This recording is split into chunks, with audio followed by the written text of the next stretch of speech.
Hello tout le monde, c'est Jonah, j'espère que vous allez bien, moi ça va super. On se retrouve pour une review de l'épisode 5 de Loki, c'est peut-être l'épisode que j'ai le moins apprécié. Pas qu'il était pas bon, mais pour moi c'est un épisode de remplissage.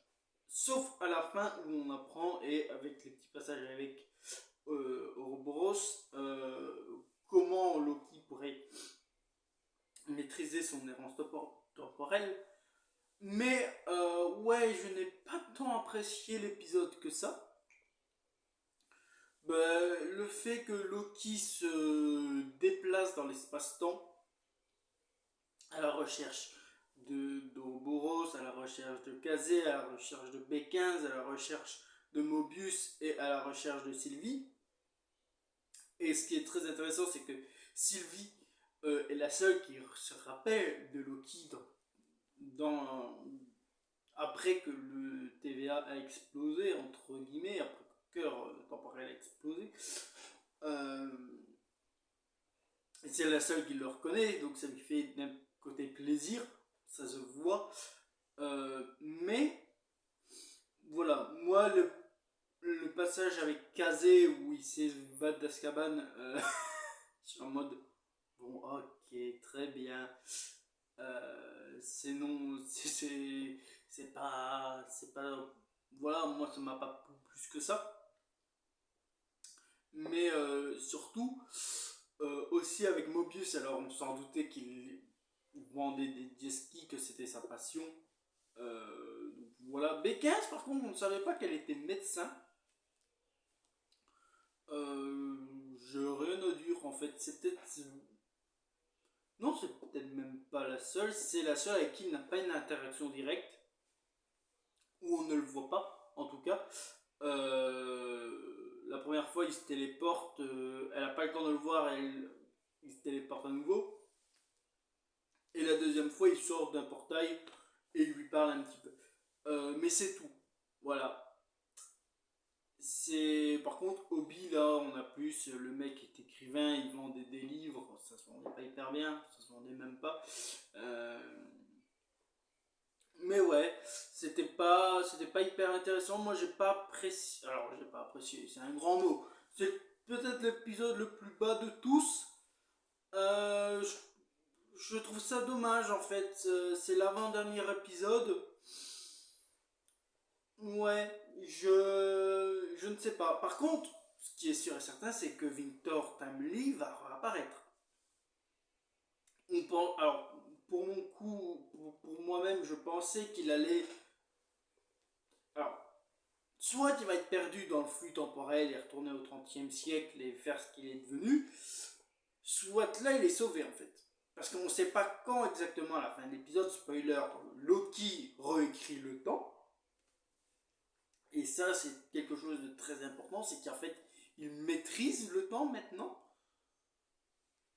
parce que son errance temporelle, il la contrôle, il sait comment, il a compris, il y a eu des déclic, c'est pas comment, mais c'est qui. Et en fait, toute cette notion qu'il veut en fait retrouver ses amis, comme Sylvie elle lui dit, en fait, tu veux quoi? Il fait non, moi je veux arrêter le TVA. Enfin, je veux arrêter celui d'honneur. Non, je veux restaurer le TVA. Non, en fait, je veux retrouver mes amis. Je suis quoi sans mes amis? C'est très beau. J'ai trouvé ça très bien écrit, en tout cas, ce passage avec Sylvie. Sylvie qui est la seule qui se rappelle de lui. Et qu'il y a son errance temporelle qu'il essaye de contrôler et qui fait monte dans la voiture, on va boire un verre. J'ai trouvé ça très bien. Et en fait, tu as encore Sylvie qui est en mode non, rien à foutre du TVA, ouais, je suis égoïste. Et à la fin, qu'elle revient en mode non, toutes les branches à l'agonie, elles souffrent, faut faire quelque chose. Et que le pas de temporel est créé par le hobby, qui est pas le hobby du TVA, mais le hobby qui écrit des livres, qui a recréé un pad temporel et tout ça, t'es en mode bon. Et en fait,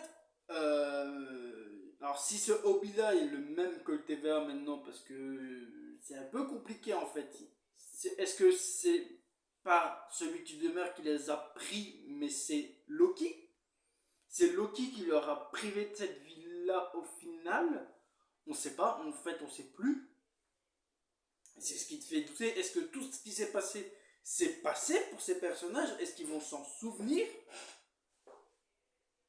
Ou est-ce que, ben non, il remonte juste le temps et il arrive à retourner dans le TVA avant qu'il explose? Ça, pour le coup, c'est très compliqué à comprendre. Et le twist, ce qui serait intéressant, c'est pas que Loki, c'est pas que ce serait celui qui demeure, qui ait pris la vie de Kazé, de Obi, de B15 et de Mobius, non. C'est que ce serait Loki qui les a privés de cette vie-là. Parce que Sylvie elle-même, ils auraient le droit de choisir en fait. Et est-ce qu'en fait, c'est pas ce Loki qui a pris cette vie à tout cela en fait, pour sauver le TVA et permettre qu'ils survivent aussi, hein, dans un sens. Mais c'est intéressant. Est-ce que maintenant Loki est entre guillemets un timekeepers, un dieu du temps? Car ben, son agence temporelle, comme on le sait, il permet de voyager dans l'espace et dans le temps. C'est pas juste le temps, c'est aussi l'espace parce qu'il se déplace dans plusieurs endroits.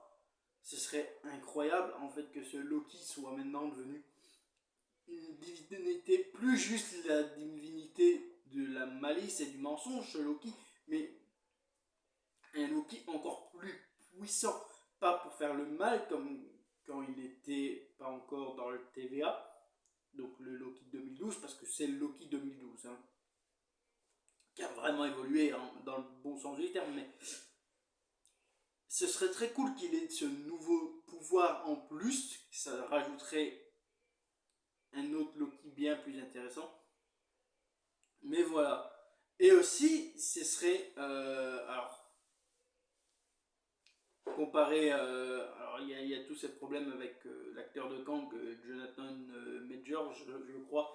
Moi, les noms d'acteurs, c'est pas, voilà.